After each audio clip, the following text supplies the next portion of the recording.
Ini perlu saya sampaikan, hati-hati yang namanya klaster kantor. Yang kedua, klaster keluarga, hati-hati. Yang terakhir juga klaster pilkada, hati-hati ini.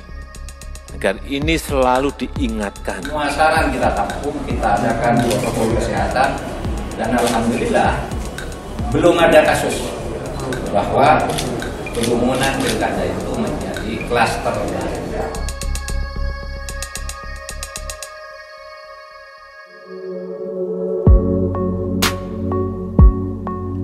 Pilkada serentak 9 Desember 2020 jadi pesta demokrasi pertama yang digelar di tengah pandemi. Persiapan dan pelaksanaan pilkada dihadapi dengan perasaan harap-harap cemas. Kecemasan ini terutama dirasakan oleh para pemilih yang harus datang ke TPS, juga para petugas KPPS. Sebelumnya, rencana pilkada serentak ini menuai protes yang meluas di kalangan masyarakat.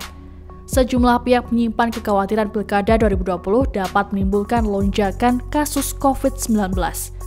Klaster pilkada pun dikhawatirkan muncul seusai pesta demokrasi itu dihelat.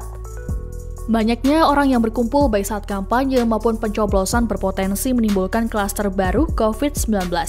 Presiden Joko Widodo juga sempat menyoroti munculnya klaster pilkada, yakni klaster penularan COVID-19 yang disebabkan oleh aktivitas pilkada serentak 2020. Ia meminta munculnya klaster ini menjadi perhatian semua pihak. Di tengah kekhawatiran masyarakat, hari di mana rakyat bisa memilih siapakah yang akan duduk sebagai kepala daerah telah rampung digelar. Pelaksanaan pilkada di masa pandemi akhirnya tuntas dilaksanakan dengan penerapan protokol kesehatan secara ketat. Secara keseluruhan, pilkada serentak kali ini digelar di 270 daerah di Indonesia. Ada 9 provinsi yang memilih gubernur dan wakilnya, 37 kota yang memilih wali kota dan juga wakilnya, serta 224 kabupaten yang memilih bupati dan juga wakil bupati.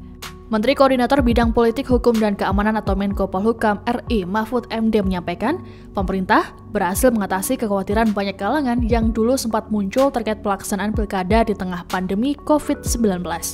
Pada saat itu, Mahfud mengatakan banyak desakan dari berbagai kalangan agar pemerintah menunda pesta demokrasi yang digelar 9 Desember kemarin.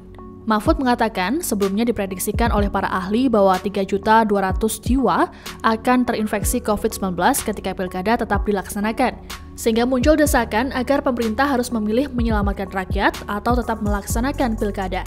Mahfud sesumbar karena hingga hari ini belum terdapat kasus baru pasca pilkada serentak 2020 yang baru saja dilaksanakan. Berbeda dengan klaim Menko Polhukam Mahfud MD, sejumlah daerah yang menyelenggarakan pilkada serentak justru menunjukkan adanya lonjakan jumlah kasus COVID-19.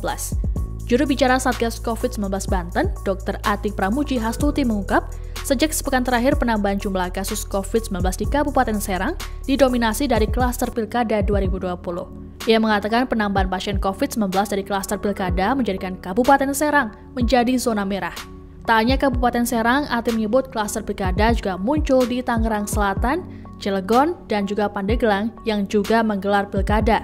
Sementara itu, Kepala Dinas Kesehatan Banten mengatakan klaster pilkada muncul bukan saat hari pemungutan pada 9 Desember 2020. Namun, klaster muncul sejak tahapan pilkada seperti deklarasi, pendaftaran, kampanye, dan juga tahapan.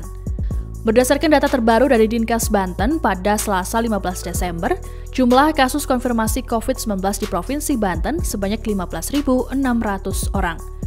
Dari jumlah tersebut, 2.245 masih dirawat, 12.893 sembuh, dan juga 463 meninggal. Tak hanya di Banten, pilkada di Kabupaten Purbalingga, Jawa Tengah juga memicu klaster baru.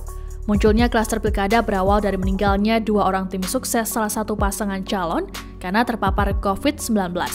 Petugas kemudian melakukan tracing dan juga mengambil swab.